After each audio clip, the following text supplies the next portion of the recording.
What else do we have? Twitter. Twitter, just out of curiosity, how many people here have a Twitter account?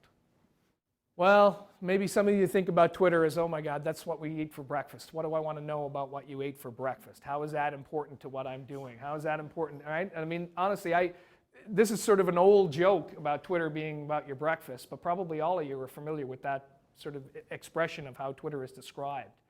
The interesting thing is that this is me talking about my breakfast, in this case, coffee, which I drink lots of, and this is a tweet. And now, today, I'm not really here to tell you the mechanics of how to do Twitter and what all of the jargon kind of means, but it does have its own sort of terminology. But here I'm talking about coffee, and by putting that little hashtag, that little pound sign up there in front of the coffee symbol, it makes my tweet basically accessible to the world on search. So it really gives a very, very broad reach to this particular piece of content. I don't have to like someone, they don't have to like me, I don't have to go back and engage with a page. This is basically me sort of talking to the world.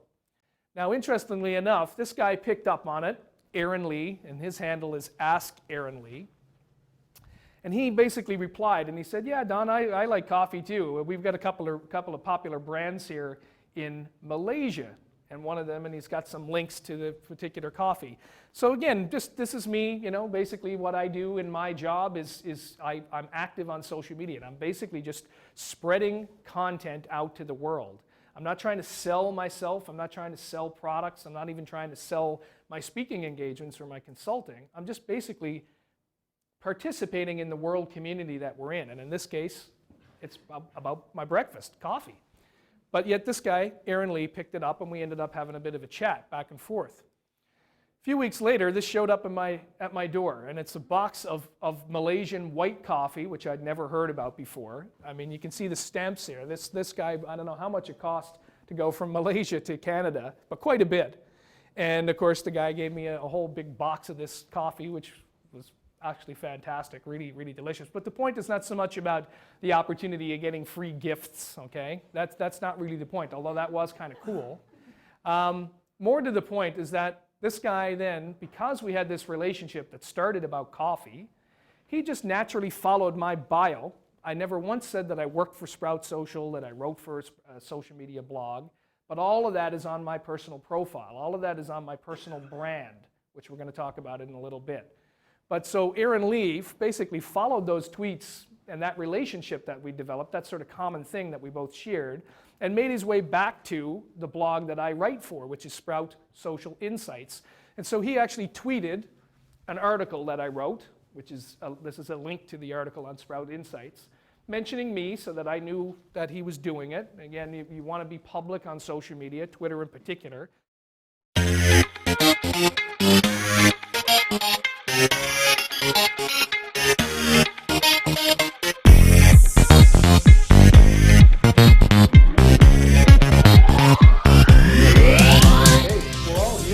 That's the story that people want to know.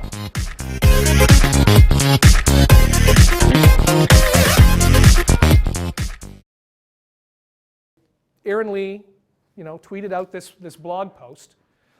He's got close to 400,000 followers on Twitter, and he's basically a respected, well-known blogger on the other side of the world in Malaysia. This is, the amount of followers is like a medium-sized city that this guy has, and he's very engaged. It's not just sort of a bunch of nameless, faceless people. And certainly there's going to be some percentage of that.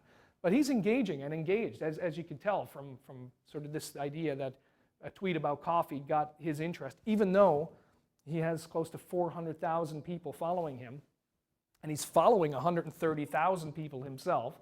Still, I was able to cut through the clutter and have an actual relationship with this guy. Well, what does that do?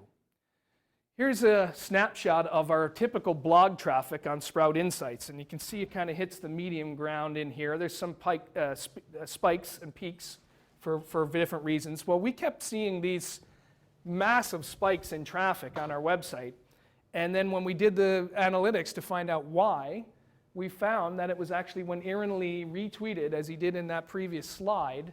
Every time he retweets an article, we get basically an increment of at least double, sometimes triple, our highest traffic source So in other words, just by having a relationship with this guy about coffee, he was able to sort of follow my profile back to where I worked. So now we're talking about a business relationship that he just voluntarily then participated in.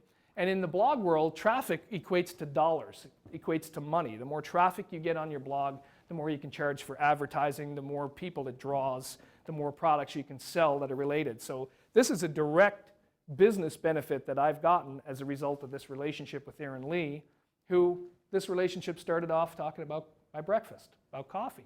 Hey,